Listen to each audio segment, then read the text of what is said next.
It's called Range Creek, and 1,000 years ago, ancient natives built these structures and painted these images along the length of its 20 miles. To scientists like former state archaeologist Kevin Jones, this is the promised land. For maybe 100 years, they lived in this narrow gorge hidden deep inside the Tavaputs Plateau of today's Emery County.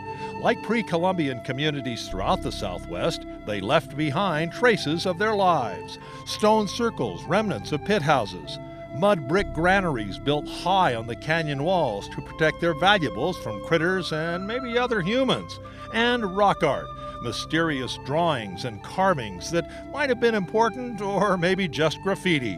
What makes this place so special from other sites? It's intact.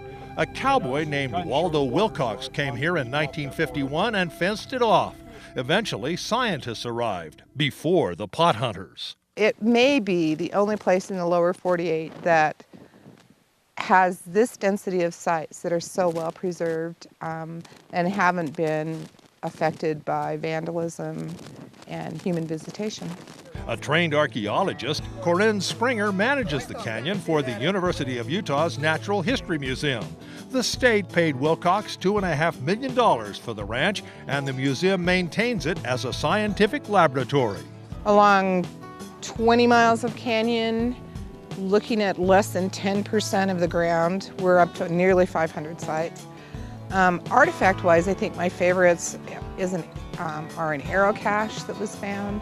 If you look, the longer you look, the more of the petroglyphs that you can see. Mike Milburn is the canyon cop. A former game warden, Mike has been coming to Range Creek for over 30 years. He points out often hard-to-spot treasures, including the catwalk granary the Fremont somehow built on a narrow ledge 1,100 feet above the canyon floor.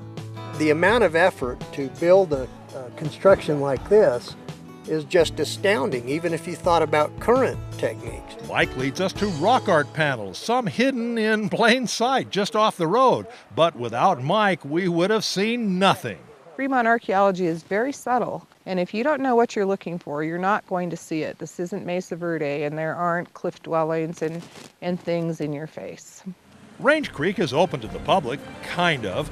First, there's the 2-hour gut-churning drive on a narrow dirt road over an 8,000-foot summit suitable only for high-clearance vehicles in good weather.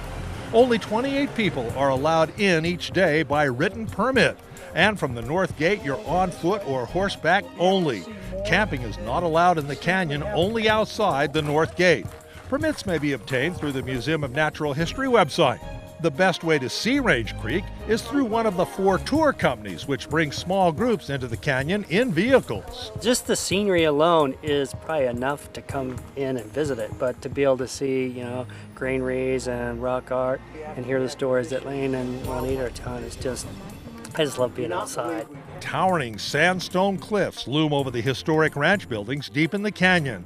If there were no ruins here, it would still be a treasure. This was actually more than I planned on. I expected to be impressed with the pit houses and the artifacts, and I was so much more impressed with just the land itself and the isolation of it and how it's more untouched than I thought it was. Reese Stein at your leisure in Utah's Range Creek.